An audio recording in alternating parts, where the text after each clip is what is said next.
How to fix Instagram message not sending on Android phone. Hello guys, in today's video I'm gonna show you how to fix Instagram message not sending on Android phone. First thing, just try to restart your phone. Just click restart and then maybe your problem will be fixed. And if that doesn't fix your problem, just go back to settings and then go to storage and click clean up, and here you will find this one, junk files or cache. Click on it and then just click delete, and and then just go back and go to settings and apps and Instagram.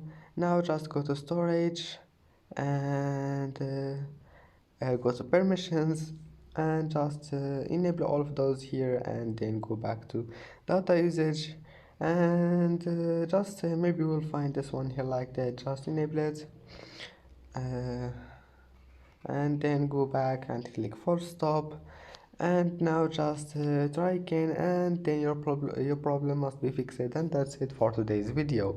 If you like this video, don't forget like and subscribe, and see you in the next video.